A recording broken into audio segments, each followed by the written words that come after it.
혹시 퇴사하고 싶은 마음은 굴뚝 같은데 막상 퇴사하고 나서 후회할까봐 걱정되시나요? 실제로 퇴사 충동에 흔들리다 후회하는 사람 정말 많습니다. 저도 비슷한 경험 해봤어요. 육아휴직 1년 동안 일부러 온라인 부업하면서 돈을 벌어봤거든요. 그런데 수입이 고정적이지 않으니 그게 그렇게 불안하더라고요. 그래서 확실하게 알게 됐습니다. 힘들다고 무작정 퇴사해버리면 잠깐은 후련할지 몰라도 결국 다시 불안과 후회가 찾아온다는 사실을요. 그래서 퇴사 전에 반드시 이걸 먼저 명확히 하셔야 합니다. 그래야 후회 없이 홀가분하게 다음 스텝을 밟으실 수 있어요.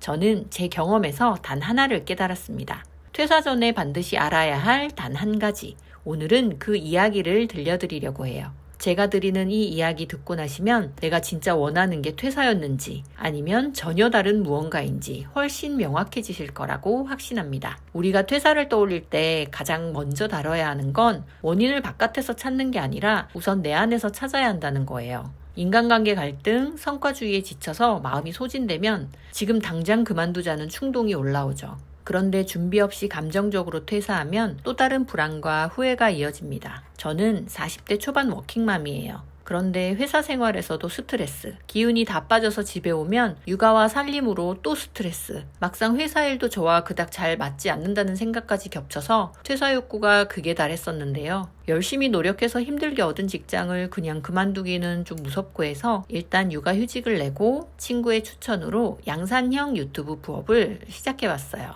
컴퓨터만 있으면 어디서든 언제든 할 수 있다는 점이 아이 키우면서 하기 딱이겠더라고요. 운이 좋았는지 3개월 만에 1,000만 원의 수익을 냈고 돈도 벌리는데 이참에 때려치울까 하는 생각이 들었어요. 하지만 수입은 3개월 후 거짓말처럼 고꾸라졌고 그때부터 진짜 생각지도 못한 감정이 올라왔어요. 오늘 올린 영상 조회수는 왜 안 나오지? 내일은 더 잘 돼야 하는데 그런 불안이 수시로 올라왔습니다. 그때 깨달았어요. 당장 힘드니 퇴사를 하고 싶다는 생각만 머릿속에 가득 차 있어서 퇴사가 진정 최선인 건지, 퇴사 이후에 내가 어떤 삶을 살고 싶은 건지 본질적인 질문들은 하나도 하지 않았다는 걸요. 직장을 다니든 1인 사업을 하든 나의 마음 상태를 먼저 파악하는 게 첫 번째더라고요.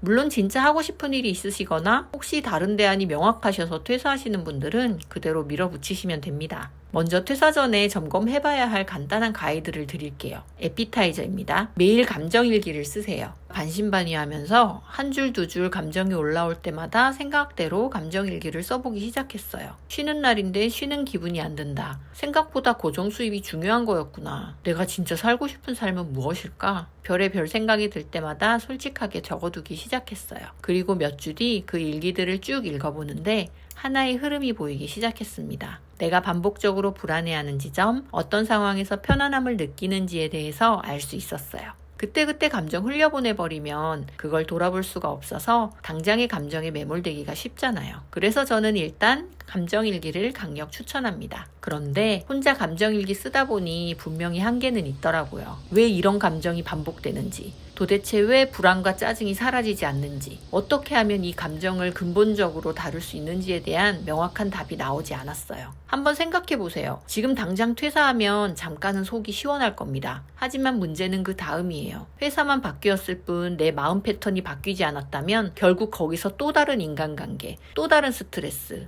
또 다른 불안에 휘둘리게 됩니다. 직장을 옮길 때마다 같은 이유로 힘들어지는 거죠. 저는 이게 가장 무섭다고 느꼈습니다.